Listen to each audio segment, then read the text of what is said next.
नमस्कार, आप देख रहे हैं वाराणसी लाइव। मैं हूं आपके साथ मीनाक्षी। वाराणसी लाइव में हम आपके लिए लेकर आए हैं महादेव की नगरी वाराणसी की विरासत को समेटे हर खबर। बनारस की वो खबरें जो बनी सुर्खियां। इस बुलेटिन में हम आपको कोरोना संकट के बीच राजनीति से लेकर सामाजिक सरोकार से जुड़ी हर खबर से रूबरू कराते हैं।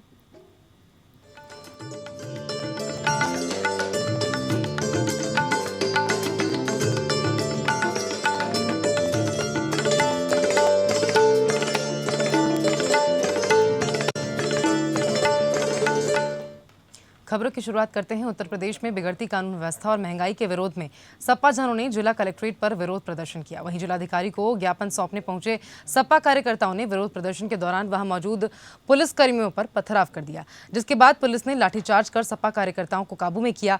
लाठीचार्ज के दौरान मौके पर भगदड़ की स्थिति भी पैदा हो गई। कार्यकर्ता इधर उधर गिरते पड़ते भागने लगे। प्रदर्शन की सूचना हमें प्राप्त हुई और हमने अपने विभाग के माध्यम से और मजिस्ट्रेट्स के द्वारा इन लोगों को साफ तौर पे बताया गया था कि इस समय वर्तमान में जो धारा 144 और जो कोविड की गाइडलाइंस हैं उसके चलते किसी प्रकार के राजनीतिक प्रदर्शन और कोविड गाइडलाइंस के उल्लंघन की अनुमति नहीं है। आपको इस प्रदर्शन के लिए मना किया जाता है, साफ तौर पर इनको बता दिया गया था। उसके बावजूद टुकड़े टुकड़े में धीरे धीरे करके कुछ लोग यहाँ पर इकट्ठे हुए। उनको एक बार फिर से चेतावनी दी गई कि आप लोग यहाँ से तुरंत तितर-बितर हो जाइए, क्योंकि कोविड गाइडलाइंस का उल्लंघन करने में आपके खिलाफ कार्रवाई की जा रही है। उसकी वीडियोग्राफी भी है। जब वो लोग नहीं माने तो उनके खिलाफ कार्रवाई की जा रही है। इस संबंध में 45 से अधिक लोगों की गिरफ्तारी कर ली गई है। कहा जा रहा था ज्ञापन नहीं दिए, धक्का मुक्की किए, वही अपनी अरेस्टिंग दिए हैं। क्या पुलिस पुलिस ले को गई। पथराव भी हुआ है सर? हाँ, कुछ लोगों ने किया है यहाँ पर पड़े हुए। पुलिस को लाठीचार्ज क्यों करना पड़ा? नहीं, लाठीचार्ज नहीं किया, गिरफ्तार करके ले गए हैं। पीएम नरेंद्र मोदी के जन्मदिन को लेकर वाराणसी में सेवा सप्ताह मनाया जा रहा है। आज से शुरू हुआ सेवा सप्ताह 20 सितंबर तक चलेगा। सेवा सप्ताह के तहत वाराणसी के आईएम अस्पताल में बीजेपी कार्यकर्ताओं ने रक्तदान किया। वहीं कार्यक्रम की शुरुआत काशी क्षेत्र के उपाध्यक्ष महेश चंद्र श्रीवास्तव ने किया है। उन्होंने बताया कि पीएम के जन्मदिन को लेकर सभी विधानसभा स्तर पर रक्तदान हो रहा है, जिसमें बीजेपी कार्यकर्ताओं के साथ आम लोग भी काफी उत्साह के साथ रक्तदान कर रहे हैं। वहीं उन्होंने बताया कि 20 सितंबर तक जिले में अलग अलग कार्यक्रम कर सेवा किया जाएगा। साथ ही आपको बता दें कि पीएम के जन्मदिन को लेकर बीजेपी के साथ ही जिला प्रशासन भी सेवा सप्ताह चलाकर विभिन्न विभागों से लाभार्थियों को लाभ पहुंचाने जा रहा है। मोदी जी के जन्म दिवस 17 सितंबर के उपलक्ष्य में पूरे देश में सेवा सप्ताह का आयोजन हो रहा है, जिसमें 14 तारीख से आज से प्रारंभ होकर 20 तारीख तक चलेगा। आज मोदी जी के संसदीय क्षेत्र में उनके अपने काशी में आज बड़ी मात्रा में 4 जगहों पे ब्लड डोनेशन का कार्यक्रम चल रहा है। इसमें वृक्षारोपण का कार्यक्रम है, चश्मा वितरण का कार्यक्रम है, दिव्यांगजनों को उपकरण देने का कार्यक्रम है, इसमें फल वितरण का कार्यक्रम है। पूरे सप्ताह एक उत्साह है अपने नेतृत्व के प्रति कार्यकर्ताओं में। सेवा सप्ताह की शुरुआत हुई और किस नए काम से आज ये बढ़ाया जा रहा है?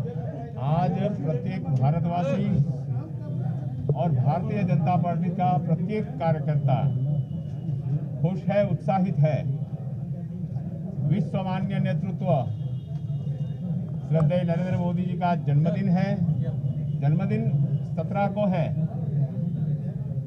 आज से सेवा सप्ताह की शुरुआत की जो भारतीय जनता पार्टी ने, केंद्रीय टीम ने जो घोषणा की है, वो सेवा सप्ताह की आज काशी में शुरुआत हो रही है। आगे बढ़ेंगे। ऑल इंडिया यूनाइटेड विश्वकर्मा शिल्पकार महासभा के तत्वाधान में विश्वकर्मा पूजा पर अवकाश की मांग को लेकर लंबे समय से आंदोलन चलाया जा रहा है। इसी कड़ी में विश्वकर्मा समाज के लोगों ने राष्ट्रीय अध्यक्ष अशोक कुमार के नेतृत्व में राजघाट स्थित शक्ति घाट पर सामूहिक मुंडन करवाया और विरोध जताया है। इस दौरान सभी ने विश्वकर्मा पूजन पर्व को राजकीय सार्वजनिक अवकाश घोषित करने तक संघर्ष जारी रखने का संकल्प भी लिया है। अशोक कुमार विश्वकर्मा ने कहा है कि हिंदुत्व और राष्ट्रवाद की बात करने वाली सरकार जातीय आधार पर देवी देवताओं को बांटकर करोड़ों श्रद्धालुओं की आस्था के साथ भेदभाव और आघात कर रही है। सरकार विश्वकर्मा पूजा पर्व की पौराणिक परंपरा, संस्कृति और उसकी पहचान खत्म करना चाहती है। विश्वकर्मा महासभा के तत्वावधान में पूरे देश के अंदर विश्वकर्मा पूजा पर्व के अवकाश को लेकर लंबे समय से विश्वकर्मा समाज के लोग आंदोलनरत हैं। भाजपा की सरकार जब से देश के अंदर काबिज हुई है, इन्होंने देवी देवताओं को भी जाति के आधार पर बांटने का काम किया है। भगवान विश्वकर्मा जो सभी जाति धर्म वर्ग के लोगों के आस्था और संस्कृति परंपरा से जुड़े हुए देवता हैं, यह सरकार तमाम करोड़ों श्रद्धालु जो भगवान विश्वकर्मा को मानने वाले लोग हैं, उनकी आस्था, उनके सांस्कृतिक सामाजिक पहचान को मिटाने का राजनीतिक षड्यंत्र कर रही है। वाराणसी व्यापार मंडल के उपभोक्ता मंच के अध्यक्ष राजीव वर्मा को यूपी व्यापारी कल्याण समिति सदस्य बनाए जाने पर उन्हें सम्मानित किया गया। सलारपुर के राज्य अर्चना उपवन में आयोजित समारोह में व्यापारियों ने राजीव वर्मा को सम्मानित किया है। इस दौरान बीजेपी अध्यक्ष हंसराज विश्वकर्मा ने कहा कि सरकार और व्यापार दोनों का साथ होना जरूरी है। इसी क्रम में व्यापारी प्रतिनिधि के तौर पर राजीव वर्मा की उपस्थिति व्यापारियों की आवाज बुलंद करेगी। वहीं वाराणसी व्यापार मंडल के अध्यक्ष और राष्ट्रीय जन उद्योग व्यापार संगठन के वरिष्ठ संगठन मंत्री अजीत सिंह बग्गा ने कहा, हमारे व्यापार संगठन के साथ ही राजीव वर्मा के समिति में चुने जाने से हम लोगों को अत्यधिक प्रसन्नता हुई है। इस फोरम से व्यापारी अपनी बात सरकार तक पहुंचा सकते हैं। उपभोक्ता मंच की तरफ से आज उपभोक्ता मंच के अध्यक्ष राजीव वर्मा जी व्यापारी कल्याण बोर्ड के सदस्य बने हैं।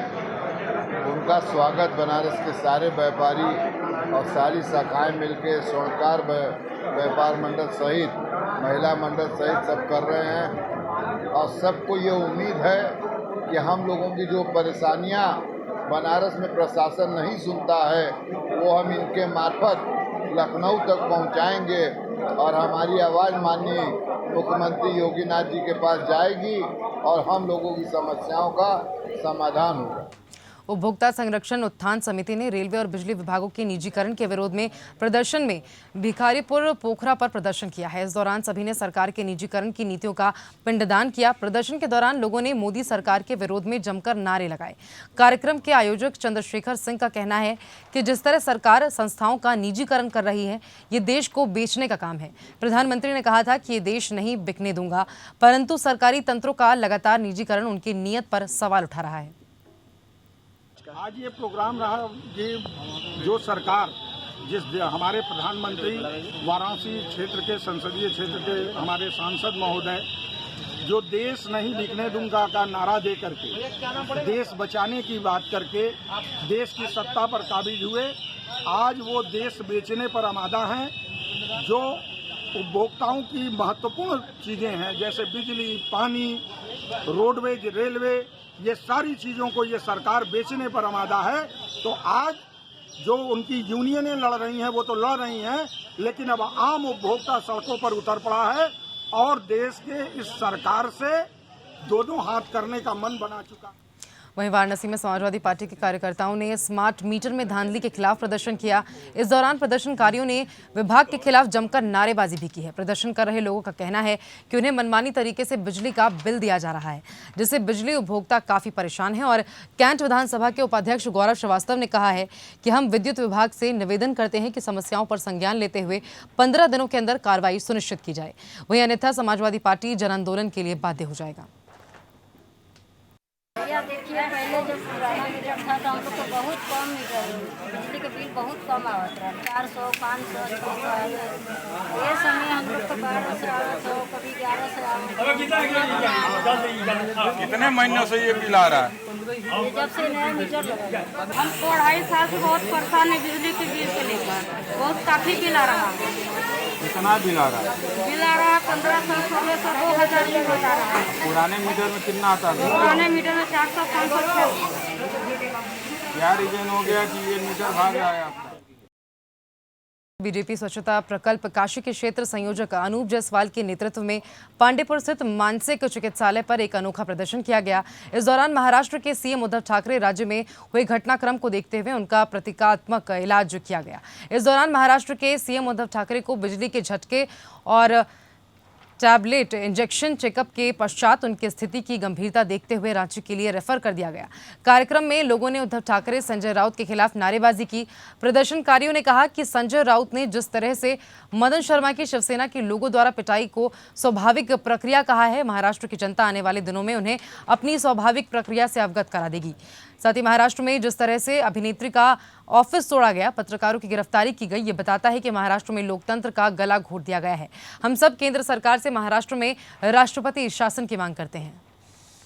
हमारे retired navy officer Madan Sharma ji के ऊपर जिस तरह से शिवसेना के लोगों ने गुंडागर्दी से हमला किया, सिर्फ एक कार्टून फॉरवर्ड करने पर, और जबकि शिवसेना भूल गई है कि उसी कार्टून के बदौलत बाला साहब ठाकरे को आज देश जानता है, एक कार्टूनिस्ट होने के नाते। तो अभिव्यक्ति की आज़ादी सबको है इस देश में। अगर कार्टूनिस्ट एक तरह का पत्रकार होता है, शिवसेना महाराष्ट्र में हर तरह के लोकतंत्र की हत्या करी है, चाहे अभिनेता हो, चाहे पत्रकार हो, चाहे सैनिक कर्मी हो, सबके ऊपर हमला करके उन्होंने जता दिया है कि महाराष्ट्र में लोकतंत्र मर चुका है।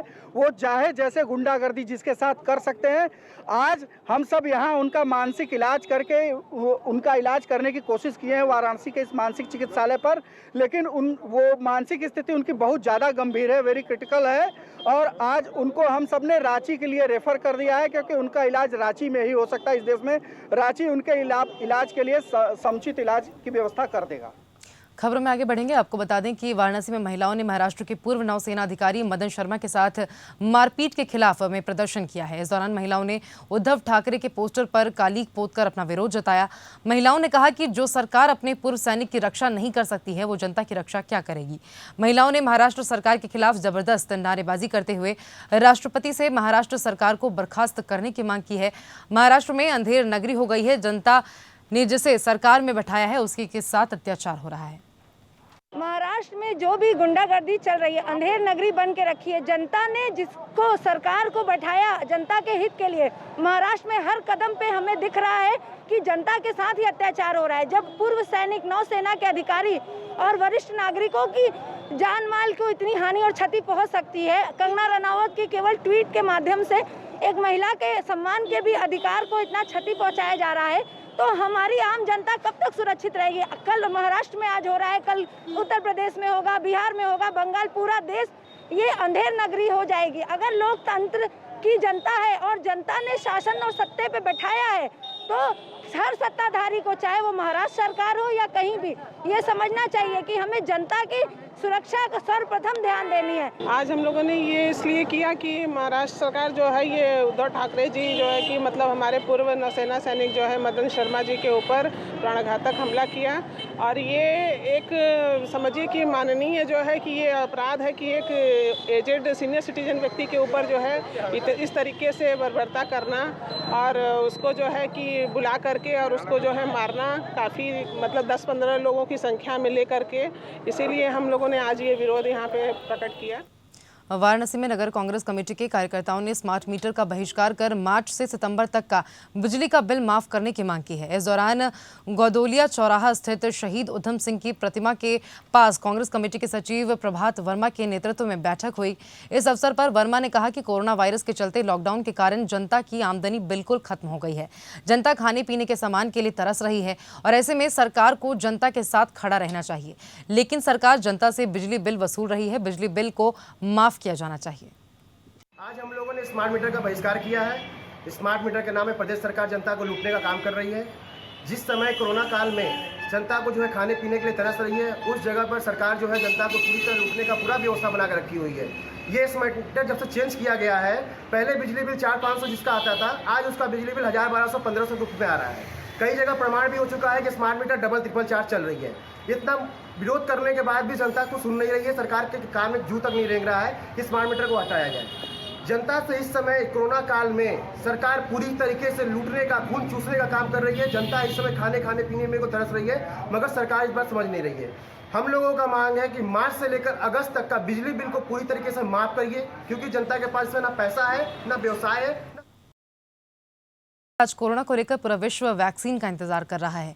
हर किसी को ये उम्मीद है कि वैक्सीन जल्द आ जाएगी और इस महामारी से निजात मिलेगा, लेकिन अब तक कोई दवा ना बनने के बाद भी इस वैश्विक महामारी को कंट्रोल करने में आयुर्वेद ने बहुत बड़ी भूमिका निभाई है। लेकिन डिजिटल प्लेटफॉर्म और विकिपीडिया पर आयुर्वेद को लेकर इंग्लिश में लिखी गई जानकारी लोगों को भ्रमित कर रही है। यही वजह है कि वाराणसी के आयुर्वेद के प्रैक्टिशनर वैद्य आनंद पांडे ने विकिपीडिया के इस गलती को सुधारने की मुहिम छेड़ रखी है। उन्होंने इसके लिए ऑनलाइन शिकायत दर्ज कराने के साथ ही आयुष मंत्रालय और पीएमओ से भी इसकी शिकायत की है। वैद्य आनंद का कहना है कि मैंने जो ऑनलाइन कंप्लेन दर्ज कराई है उसमें देश भर से 10,000 से ज्यादा लोग डिजिटल साइन के जरिए मुझे सपोर्ट कर चुके हैं और लोग इस दिशा में आगे भी आ रहे हैं। लेकिन जरूरी यह है कि सरकार इस दिशा में ध्यान दे और विकिपीडिया पर आयुर्वेद को लेकर मौजूदा गलत जानकारियों को सुधार करवाए ताकि आयुर्वेद की सही जानकारी लोगों तक पहुंच सके। लड़ाई अगर देखी जाए तो हमारे आयुर्वेद को बदनाम किया जा रहा है, उसकी लड़ाई हम लोग लड़ रहे हैं और वो गलत तरीके से बदनाम किया जा रहा है। हमने देखा कि विकिपीडिया जो एक पेज होता है, सर्च इंजन के तहत हर चीज़ों को वो बताता है, तो विकिपीडिया का जो अंग्रेजी भाषा में जो लिखा हुआ हमारा आयुर्वेद के बारे में जो डिस्क्रिप्शन है वो बहुत गलत और आपत्तिजनक। वहीं वाराणसी के शिवपुर मर्चरी हाउस की हालत बद से बदतर होती जा रही है। मर्चरी में जाने वाले रास्ते कीचड़ और पानी से भरे पड़े हैं तथा मर्चरी के रखरखाव की हालत इतनी बदतर हो गई है कि बर्फ से निकलने वाले पानी को स्टोर करने के लिए भी कोई सुविधा नहीं है। कर्मचारियों ने बताया है कि मर्चरी में लाशों के रखरखाव के लिए भी कोई मर्चरी वर्तमान समय में मानक के अनुरूप नहीं है और तमाम आला अधिकारियों के आने जाने के बावजूद हालात बद से बदतर बने हुए हैं। इसे देखकर लगता है कि काशी में अब मुर्दों पर भी आफत आ चुकी है। यहाँ पे ये समस्या है कि न रास्ता है, जो भी बॉडी लेकर आते हैं लोग पानी में हेल कर जाते हैं, हम भी जाते हैं साथ साथ, सब लोग जाते हैं उसमें। जो जितना भी लोग आते हैं सब यही कहते हैं कि यहाँ पे रास्ता नहीं, व्यवस्था नहीं, ये चीज़ नहीं, वह चीज़ नहीं है, ये सब है। पानी की व्यवस्था तो समरसेबुल लगवाया गया था, लेकिन समरसेबुल लगवाया गया था उसमें जो काम है वहाँ जो पानी मिल रहा है, जो मिलना चाहिए वो पानी नहीं मिल पा रहा है। सफाई कब कब होती है? सफाई इस समय तो पानी है नहीं, सफाई हो नहीं पा रही है। अरे करीब यही लगभग 15-20 दिन से उसमें तो कोई सफाई हो नहीं रही है। पानी कब से लगा हुआ है यहाँ पे? पानी यहाँ पर तो लगभग हो गया 3-4 महीने, इसी में सब आते जाते हैं जब तक बारिश से शुरू हुई है। मेन समस्या तो कहते हैं ये रास्ते का है और दूसरा कहते हैं यहाँ पे मैन पावर की कमी है, जिसकी वजह से चलाने में हमको दिक्कत आती है। फ्रीजर करीब 10-15 दिन से ख़राब है और पानी की टंकी तो काफ़ी दिन से ख़राब है और इसके ठीक करने के लिए भी हमने बोला हुआ है। अक्सर आप खबरों में सुनते होंगे कि दुश्मन ने पीछे से हमला कर हमारे जवानों को शहीद कर दिया। अब धोखे से वार करने वाले जवानों को भी मुंहतोड़ जवाब मिलेगा। इसके लिए काशी की बेटी और अशोक इंस्टीट्यूट की छात्रा अंजलि ने रोबो हेलमेट तैयार किया है, जो पीछे से हमले की ताक में बैठे दुश्मनों से जवान को अलर्ट करेगी और उन धोखेबाजों को खत्म करने में अहम योगदान देगी। ये रोबो हेलमेट दुश्मन पर गोलियां भी दाग सकती है। इस हेलमेट को सिर पर पहनने के साथ जमीन पर भी रखकर चलाया जा सकता है। अंजलि ने बताया कि विशेष रोबो हेलमेट वायरलेस टेक्नोलॉजी से लैस है। इस हेलमेट का एक वायरलेस फायर ट्रिगर है जो रेडियो फ्रिक्वेंसी की मदद से हेलमेट में लगे बैरल से जुड़ता है। इस ट्रिगर को किसी भी तरह से राइफल गन के ट्रिगर के पास लगाया जा सकता है। अगर धोखे से कोई दुश्मन पीछे से हमला करने की कोशिश करता है तो हेलमेट जवान को अलर्ट कर देता है, जिससे समय रहते वायरलेस ट्रिगर की मदद से रोबो हेलमेट गन के पिछले हिस्से में लगे बैरल से फायर कर जवान अपना बचाव कर सकेगा।